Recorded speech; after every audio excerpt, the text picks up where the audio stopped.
Today let's talk about the lambda function. To understand about the lambda function, let's take an example. So let's say we have a class called filter, and inside this class we have a method called filter. So now this filter accepts items, key, and value as the parameters.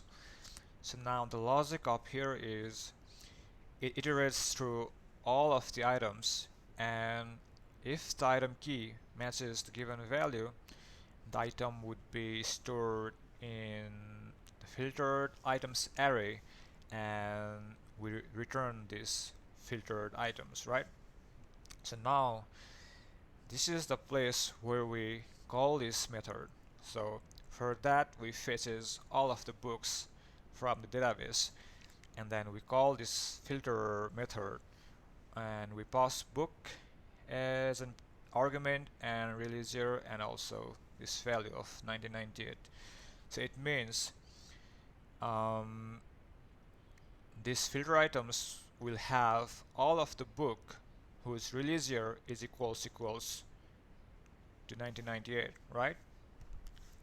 So now if I go to the browser and if I refresh this page, we can see an array of book, and if I go to the attributes, we can see the release year of 1998, right?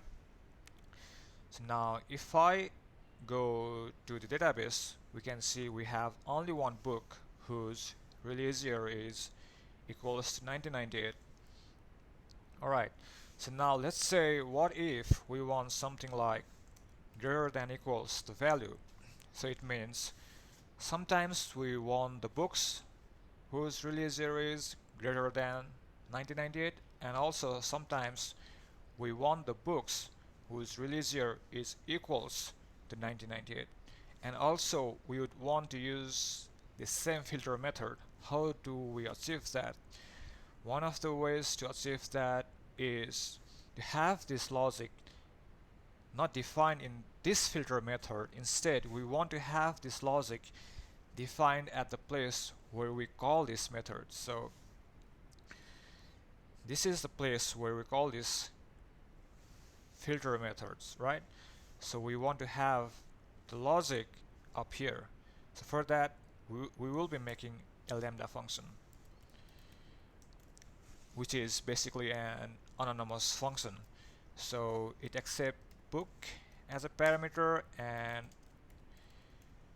the logic would be here instead of inside this filter method. So now what we're doing is we are passing the function as an argument, so we have to have this function as a parameter, right?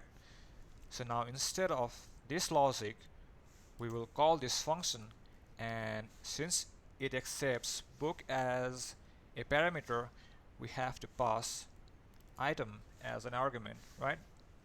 So now the logic would be, if this function returns true, it means if the book whose release year is greater than 1998, this item would be stored in the filter items, right? So now if I go to this function browser and refresh this page, we can see 3 books, because we have 3 books whose release year is greater than or equals to 1998. So this is what a lambda function. It is just basically an anonymous function, and we can control the logic of the filter by having anonymous function as an argument.